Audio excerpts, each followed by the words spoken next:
हरे कृष्णा। श्रील प्रभुपाद की जय। श्रीमद् भागवतम पहला स्कंद 11वां अध्याय 20वां नंबर श्लोक।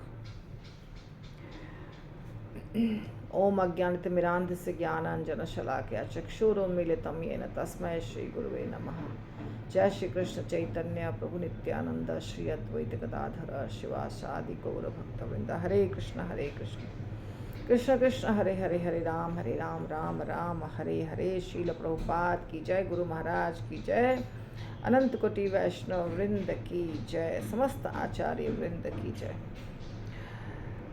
नट नर्तक गंधर्वाः सूतमागध वंदिनः गायन्ति च उत्तम श्लोक चरितानि अद्भुतानि च। नट नाटककार, नर्तक नाचने वाले, गंधर्वाह स्वर्ग के गवैये, सूत व्यावसायिक इतिहासकार, मागध व्यावसायिक वंशावली विशारद भाट, वंदिनः व्यावसायिक विद्वान वक्ता, गायंत कीर्तन करते हैं, च क्रमशः उत्तम श्लोक परमेश्वर के चरितानि कार्यकलापों को, अद्भुतानि अलौकिक च तथा कुशल नाटककार, कलाकार, नर्तक, गायक, पौराणिक, वंशावली विशारद या भाट तथा विद्वान वक्ता, वाचक, सब ने श्री भगवान के अलौकिक कार्यकलापों से प्रेरित होकर अपना अपना योगदान दिया। इस प्रकार वे आगे बढ़ते गए। तो भगवान द्वारका में प्रवेश कर रहे हैं। ये चैप्टर बहुत बड़ा है, अभी भी इसमें बहुत श्लोक बाकी है, क्योंकि भगवान आए हैं तो सब लोग जितने हैं वहाँ पे उनके नगरी में सबके बारे में लिखा गया है। तो कितने लोग होते हैं, किसी के राजा के नगर में कितने लोग होते हैं, बहुत लोग होते हैं, अलग अलग प्रकार के लोग होते हैं।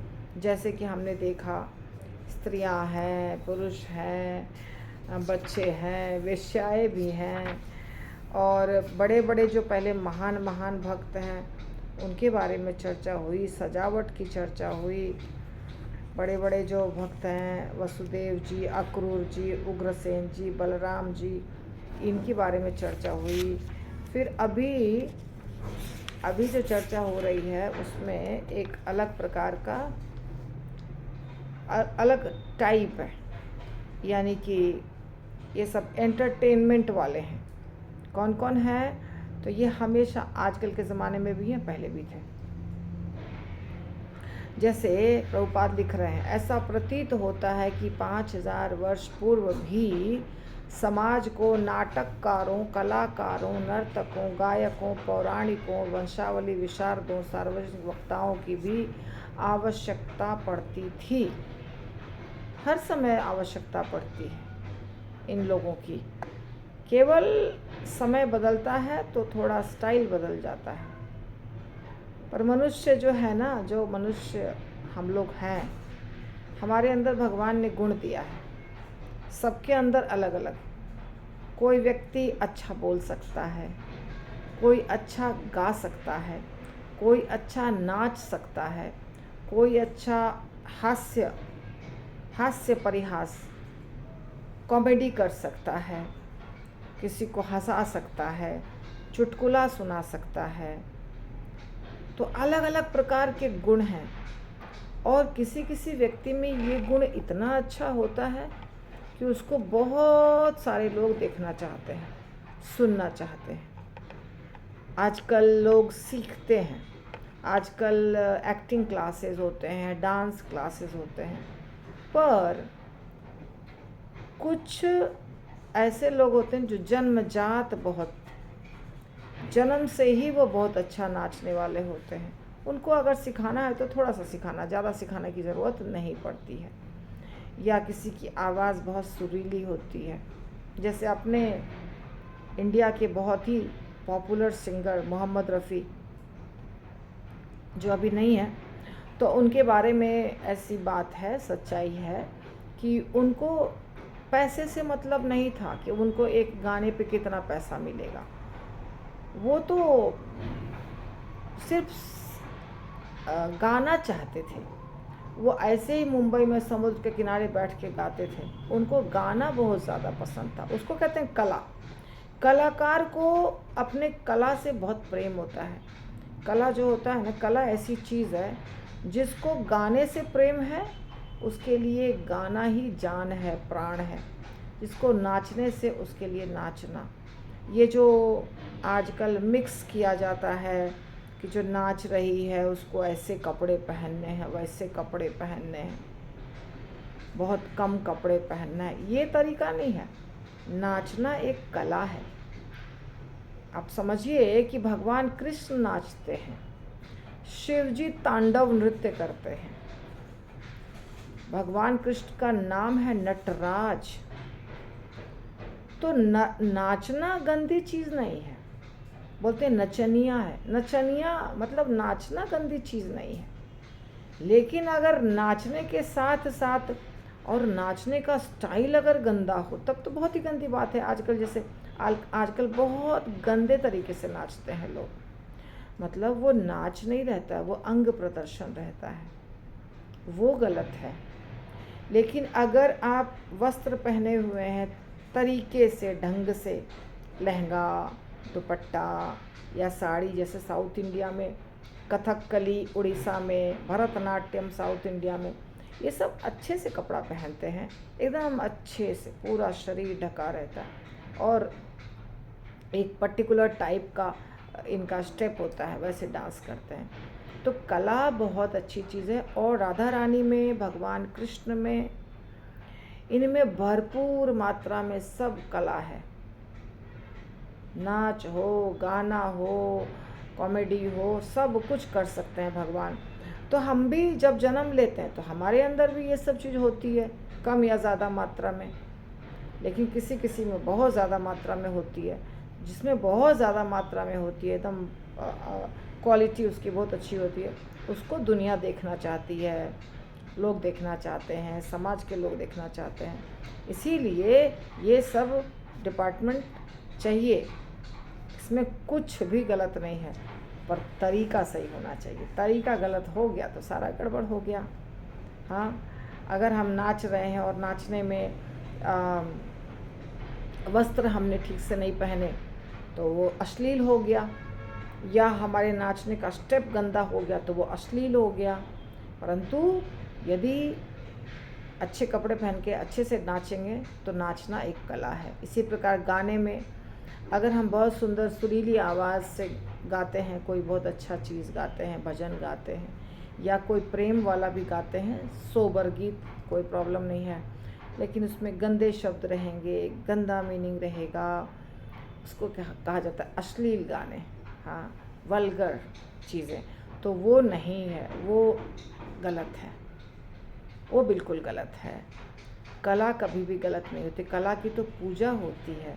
सरस्वती माता की पूजा करते हैं ये लोग। गायक जो होते हैं वो सरस्वती माता की पूजा करते हैं।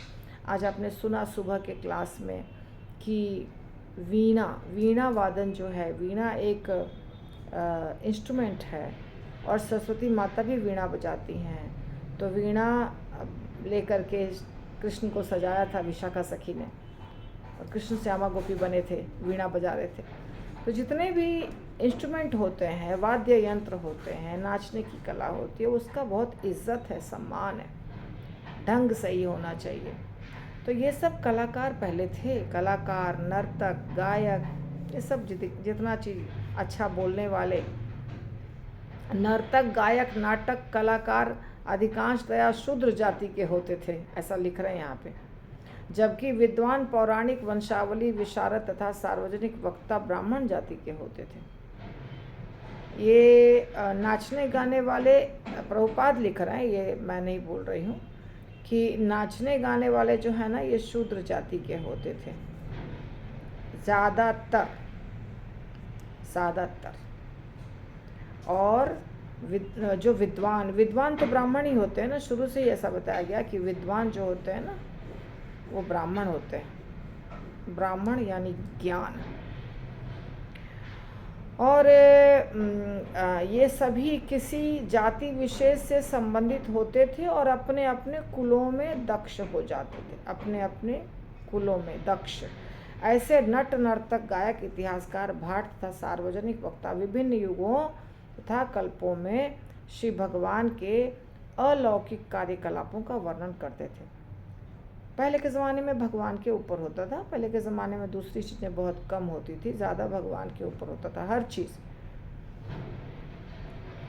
किसी सामान्य घटना का नहीं, भगवान का के अलौकिक कार्यकलापों का वर्णन करते थे, किसी सामान्य घटना का नहीं।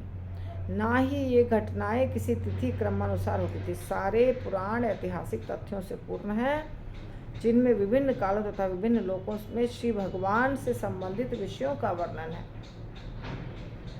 इतिहास जो होता है उसमें क्रमानुसार, सबसे पहले क्या, उसके बाद क्या, उसका पुत्र क्या, उसका पुत्र कौन, उसका पुत्र कौन, उसकी पुत्री कौन, इसको कहते हैं इतिहास।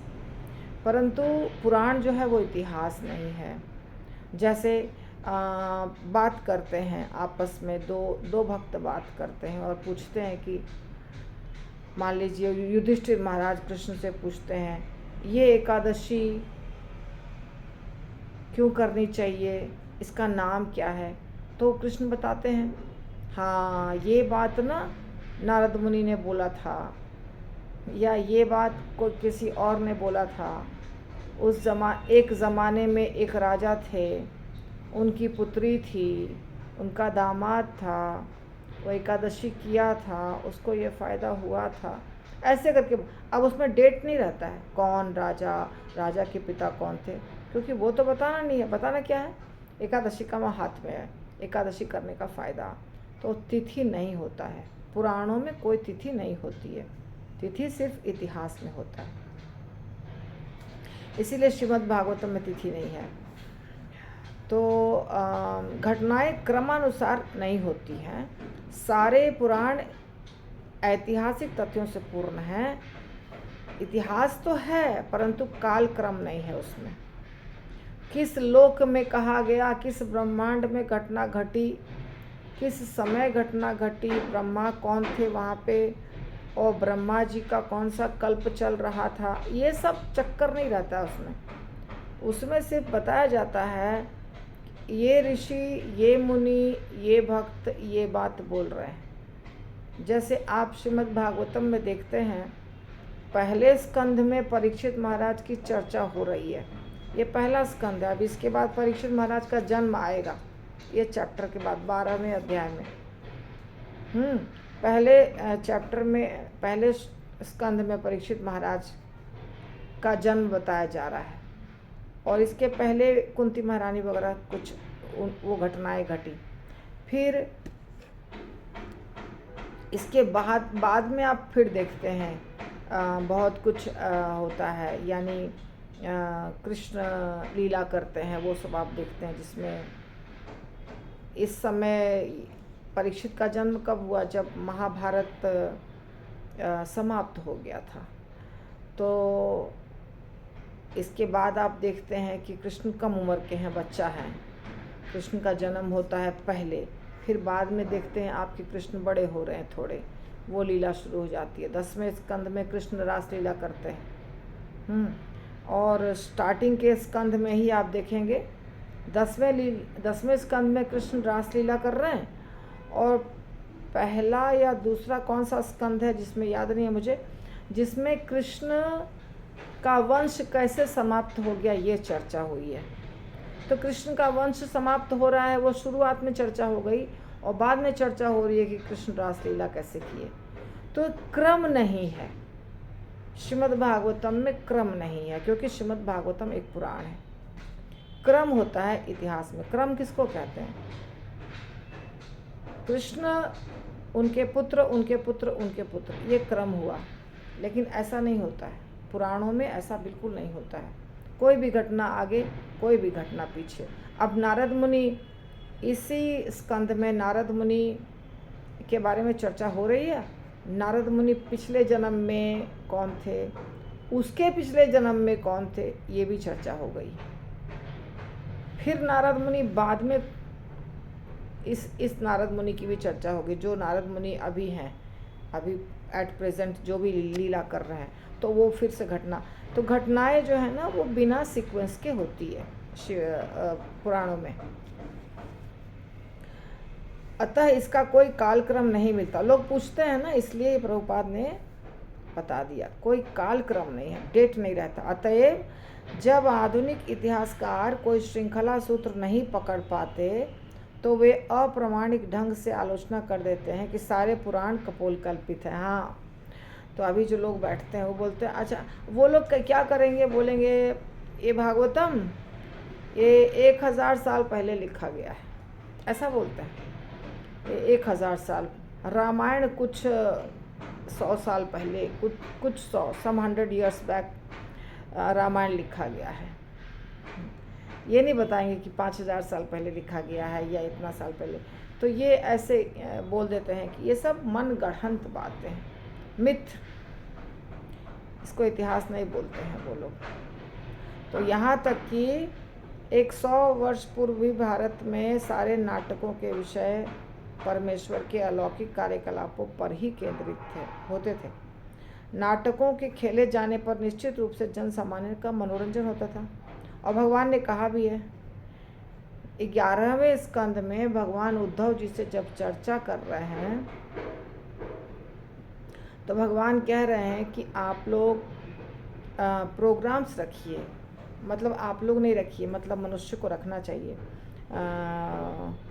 जिसमें भगवान से संबंधित कथाएं होनी चाहिए और चर्चा होनी चाहिए, जैसे भागवत सप्ताह होता है इत्यादि, वो चर्चा होनी चाहिए, और भजन होना चाहिए, कीर्तन होना चाहिए, सब कुछ होना चाहिए, पूजा की विधि भी बताया है। लेकिन इसके साथ साथ में भगवान ये भी बताते हैं कि कभी कभी बड़ा प्रोग्राम होना चाहिए, उसमें नाटक भी होना चाहिए, नृत्य भी होना चाहिए, गीत भी होना चाहिए। ये सब कुछ भगवान ने स्वयं बताया है। उद्धव जी से जब चर्चा कर रहे हैं, मतलब उद्धव जी से चर्चा हो रही है, कौन सा स्कंद है, 11वां स्कंद है शायद, लगता है मुझे 11वें स्कंद में। तो भगवान बताएंगे, कब हम पहुंचेंगे पता नहीं कितने साल के बाद। तो मनोरंजन भगवान के कथाओं को करके, सुन के मनोरंजन होना चाहिए। और यात्रा नाटक मंडलियाँ जो हैं, यात्रा टोलियाँ श्री भगवान के अलौकिक कार्यों का अभिनय पहले करती थी।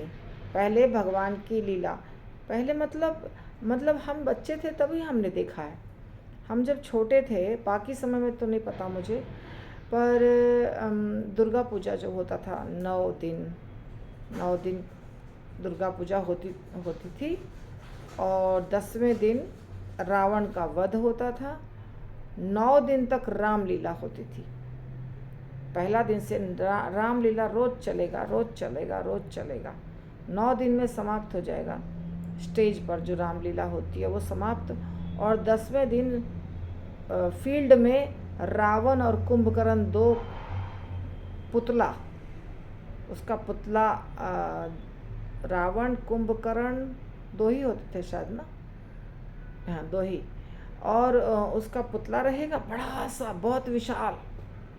हम जब बचपन थे डालमिया नगर में, मेरा बचपन पूरा डालमिया में बीता है। मेरे पापा डालमिया इंडस्ट्री में काम करते थे। तो राम जो बनते थे वही राम एक गाड़ी पे बैठ के ट्रक पे उनको बिठाया जाता था, खड़ा किया जाता था, और वहाँ से राम तीर मारता था और रावण के बॉडी में जाके लगता था, और रावण के बॉडी के अंदर पटाखे भरे रहते थे। बहुत विशाल, यानी मेरी जो हाइट है उससे 10 गुना ज़्यादा, इतना विशाल, मोटा। और जैसे ही वो तीर लगा कि पट पट पट पट पट पट पट पटाखा शुरू, और हम लोग सबको दूर में खड़ा होना होता था, क्योंकि रावण जलेगा। तो रावण और कुंभकर्ण दोनों को रामचंद्र जी बनता था बच्चा, वो मारता था, और फिर रावण दहन होता था। ये है एंटरटेनमेंट। और ये लीला, रामलीला बहुत प्रसिद्ध है। बिहार में रामलीला बहुत प्रसिद्ध है, हर साल होगा। अलग अलग ग्रुप आएगा, हर साल रामलीला होगी। तो इस प्रकार से करना चाहिए, है ना। राम विवाह, रामलीला, ये सब। इस प्रकार एक अनपढ़ किसान शैक्षिक योग्यता न होने पर भी वैदिक साहित्य के ज्ञान में सहभागी होता था।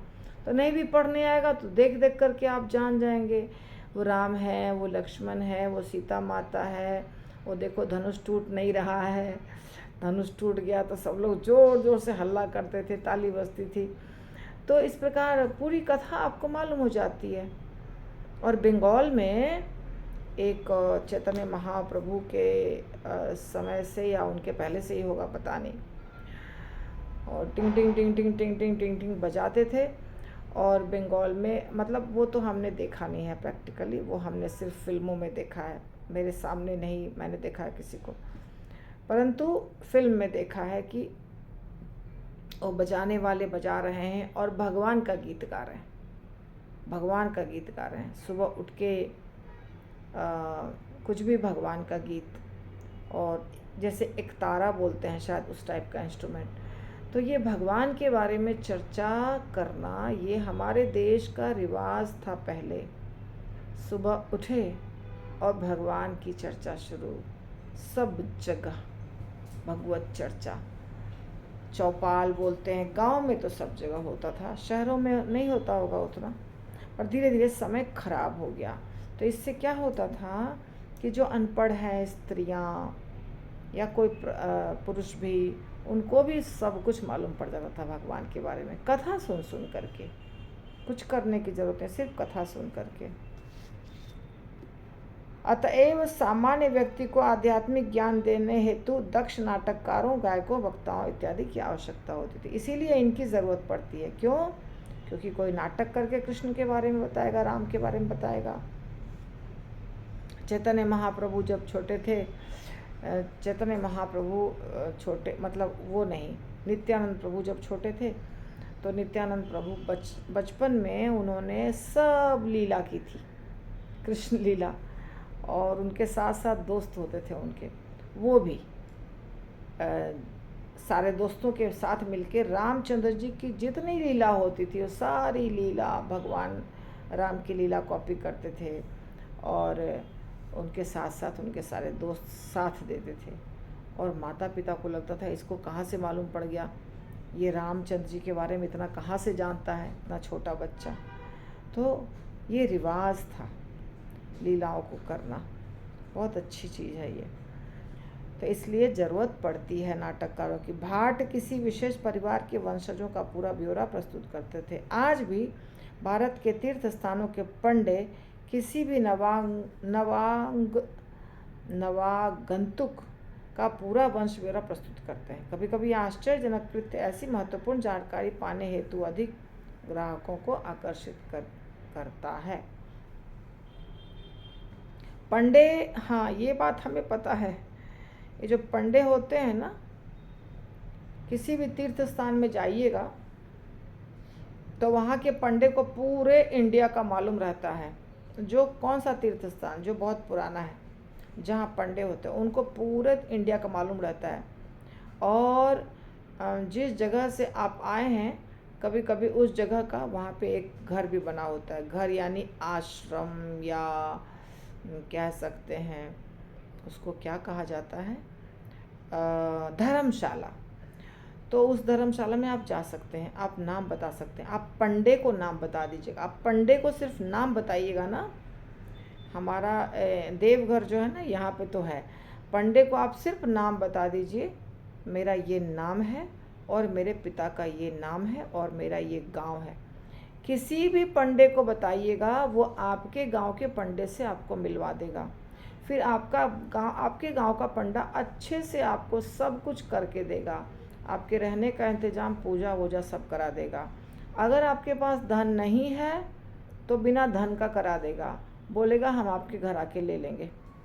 और अगर धन है तब ठीक है। तो ये तो देवघर में तो होता ही है। एक बार मैं द्वारका जब गई थी और वहाँ डोनेशन देने गई, द्वारका मंदिर जो द्वारकाधीश का मेन मंदिर है, इस्कॉन नहीं, वहाँ पे गई और जैसे ही बोला आप कहाँ से आए हैं, मैंने बोला हम पुणे से आए हैं। पर आप महाराष्ट्रियन नहीं है ना? मैंने बोला नहीं, मैं महाराष्ट्रियन नहीं हूँ। कहाँ से आए हैं? तो मैंने बताया बिहार। और नाम देखा ना, पुष्पा सिंह, सिंह तो महाराष्ट्रियन नहीं होता है। ओके, बिहार से आए हैं। तो बोलता तो फिर मैंने बोला हाँ पुष्पा सिंह। तो बोलता है जाति बिहार में कहाँ? बेगूसराय। ओह, आप भूमिहार ब्राह्मण हैं। तुरंत पता चल गया उसको हम भूमिहार ब्राह्मण हैं।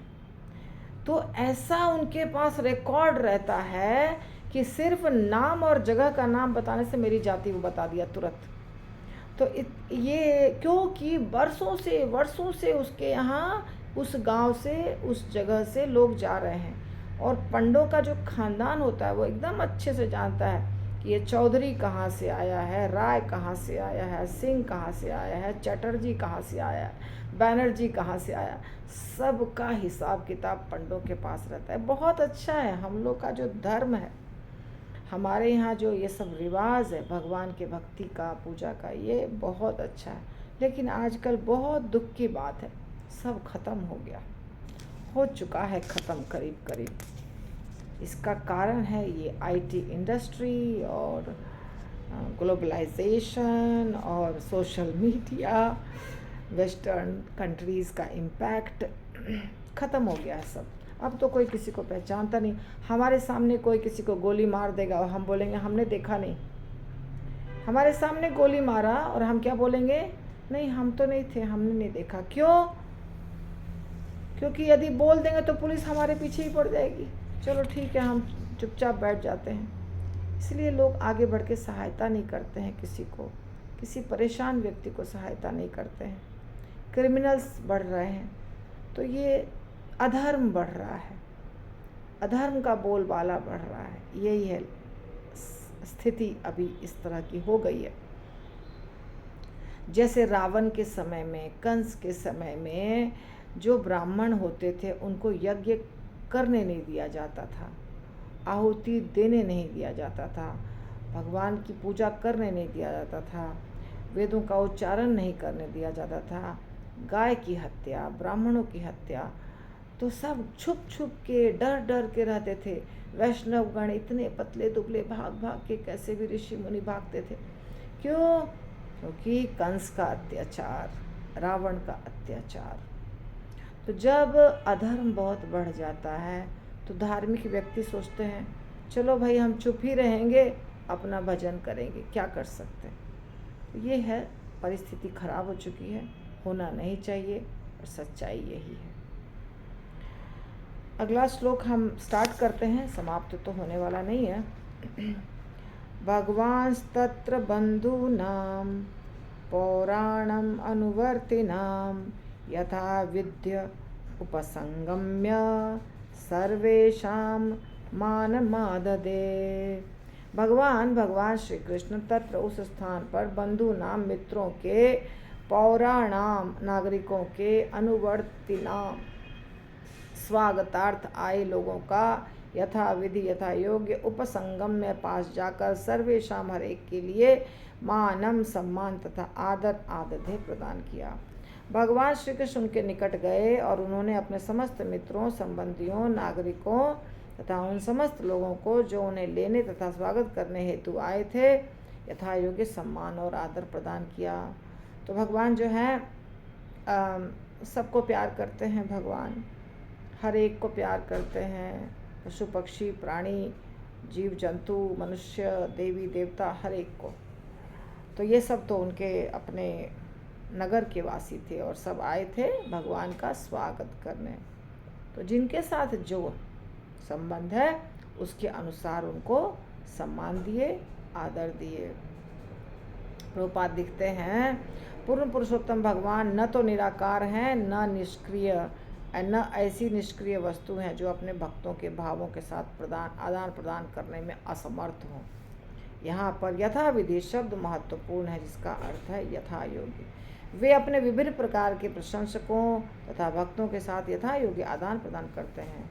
निस्संदेह शुद्ध भक्त एक ही प्रकार के होते हैं, क्योंकि श्री भगवान के अतिरिक्त उनका अन्य कोई अन्य सेवा पात्र नहीं होता। इसीलिए भगवान भी ऐसे शुद्ध भक्तों के साथ यथा योग्य आदान प्रदान करते हैं। अर्थात वे अपने शुद्ध भक्तों के सभी कार्यों के प्रति सतर्क रहते हैं। जो लोग उन्हें निराकार कहते हैं, श्री भगवान भी उनके प्रति कोई व्यक्तिगत रुचि नहीं दिखलाते। वह प्रत्येक व्यक्ति को उसकी आध्यात्मिक चेतना के विकास के अनुसार प्रसन्न करते हैं। और ऐसे आदान प्रदान का उदाहरण यहाँ पर विभिन्न स्वागत करने वालों के द्वारा प्रस्तुत किया गया है। ये यथा माम प्रपद्यन्ते तांस तथैव भजाम्यहम्। भगवान कहते हैं भगवद गीता में, जिस भाव से आप मेरे पास आएंगे उसी भाव से हम आपको रिटर्न करेंगे। अर्थात जो भगवान को पत्थर की मूर्ति समझेगा उसके लिए वो पत्थर की मूर्ति है, जो भगवान को पिता समझेगा उसके लिए वो पिता हैं, जो पति समझेगा उसके लिए पति हैं, जो बच्चा समझेगा उसके लिए बच्चा है, जो निराकार समझेगा उसके लिए निराकार हैं।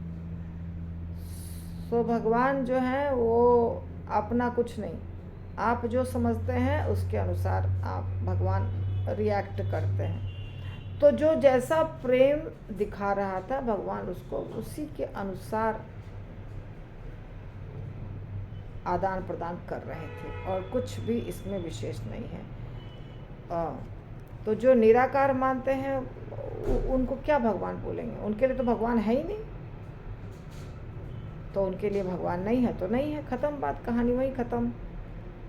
तो भगवान हम प्रेम करेंगे तो भगवान प्रेम करेंगे, हम प्रेम जितना करेंगे भगवान उतना, उससे ज़्यादा प्रेम करेंगे, कम नहीं करेंगे, क्योंकि हमारे पास शक्ति नहीं है।